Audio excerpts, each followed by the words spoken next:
জয়গুরু। বন্ধুরা, আপনারা সবাই কেমন আছেন? সবাই ভালো আছেন তো? আমি তো জানি আপনারা ভালো নেই। যদি ভালো থাকতেন তাহলে তো এই ভিডিওটি আপনারা দেখার জন্য আসতেন না। ভালো নেই বিধায়ী তো এই ভিডিওটি দেখার জন্য আপনারা আসছেন। অর্থাৎ যারা এই ভিডিওটি দেখতেছেন তারা তো সবাই আইবিএস দ্বারা আক্রান্ত। IBS, irritable bowel syndrome, IBS. এই আইবিএস এর কথাটা শুনলেই আপনারা ভয়ে আটকে ওঠেন। কারণটা কি? আইবিএস কে কেন আপনাদের এত ভয়? আসলে রোগটাকে ভয়, নাকি রোগের নামটা শুনলে আপনারা ভয় পান? কোনটা? আমার তো কেন জানি মনে হয় এই রোগের নামটা শুনেই আপনারা সবচেয়ে বেশি ভয় পান। আর এর পেছনে বেশ কিছু কারণও আছে।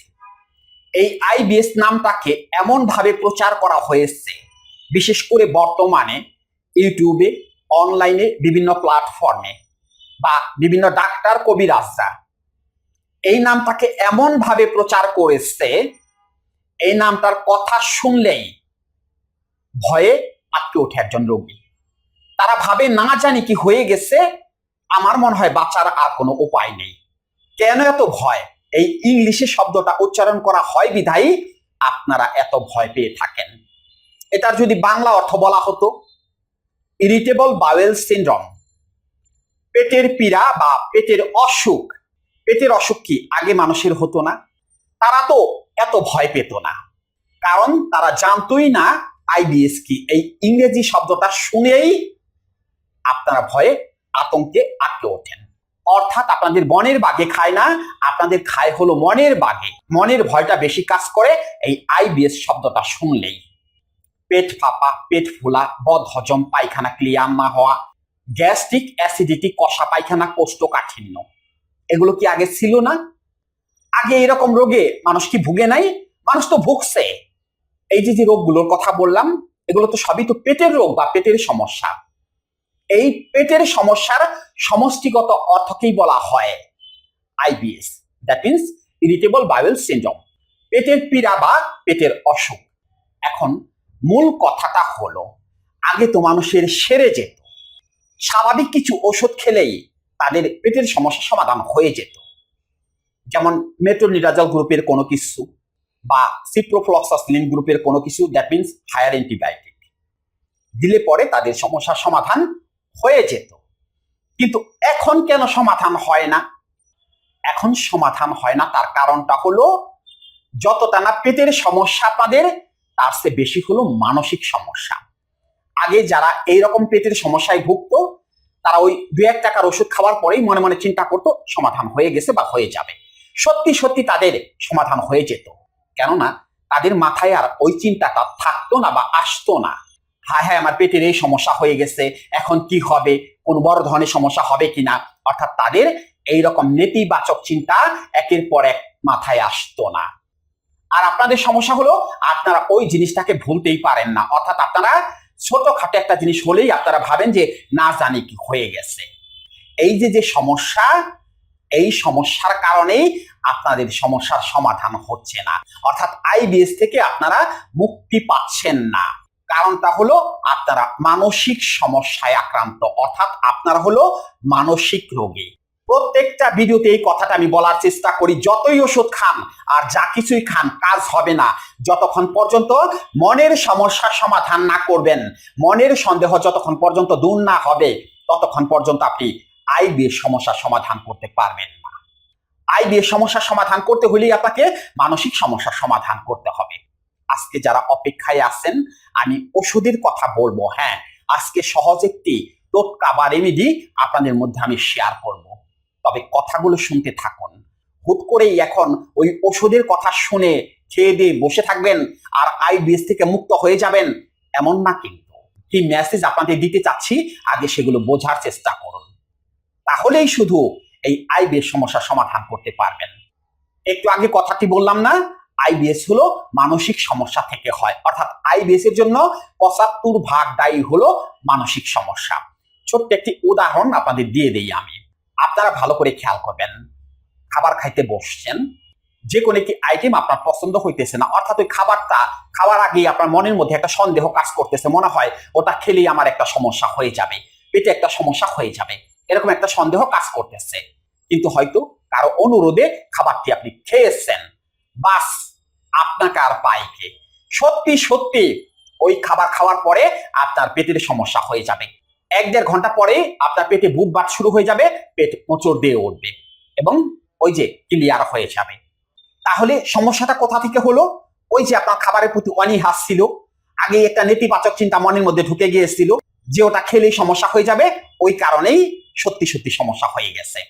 এই যে আপনারা খাবার খাইতে গিয়ে সন্দেহ করেন, খাবার অনেকক্ষণ নাড়াচাড়া করেন, প্লেট ধোয়া হয়েছে কিনা, খাবার গ্লাস পরিষ্কার আছে কিনা, এই যে একের পর এক সন্দেহ খাবার খাইতে গিয়ে, এই সন্দেহগুলো থেকেই আপনারা পেটের সমস্যায় আক্রান্ত হয়ে থাকেন।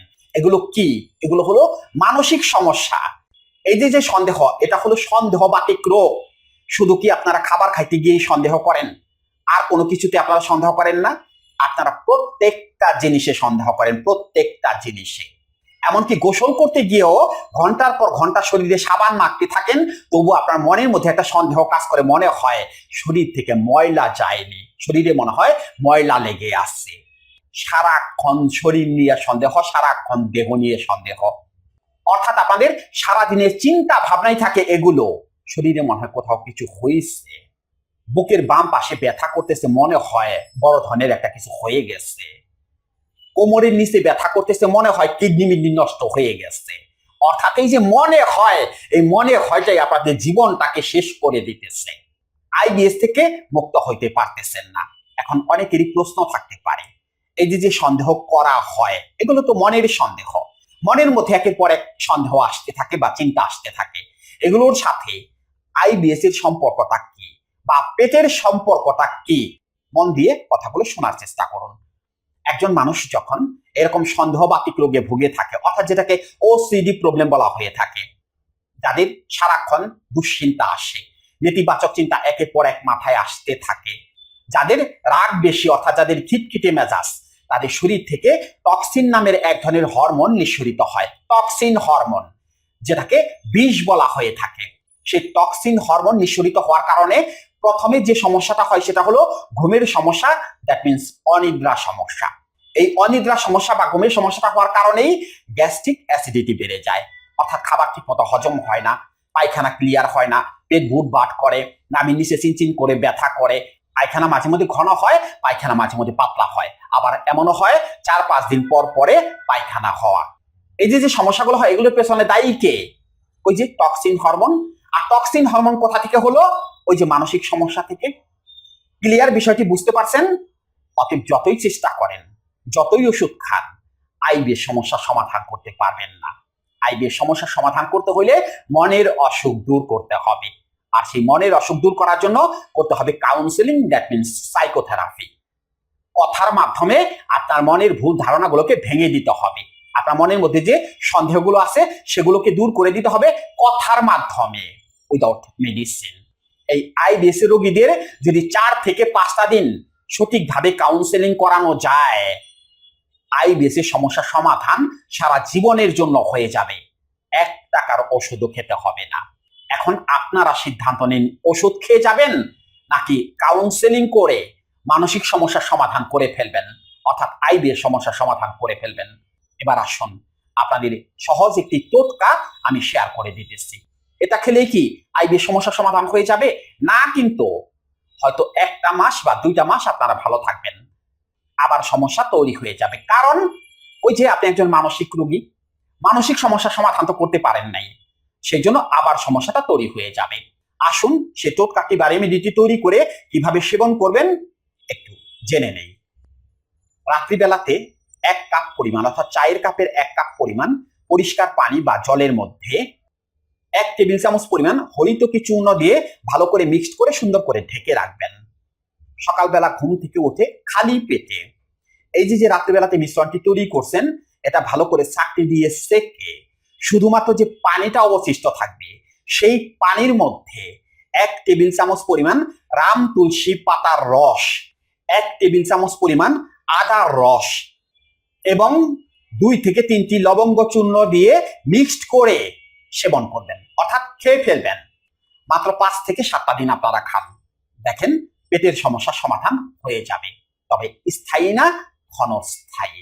স্থায়ী সমাধান করতে চাইলেই আপনাকে মানসিক সমস্যার সমাধান করতে হবে, আর সেটা অবশ্যই কাউন্সেলিং বা সাইকোথেরাপির মাধ্যমে।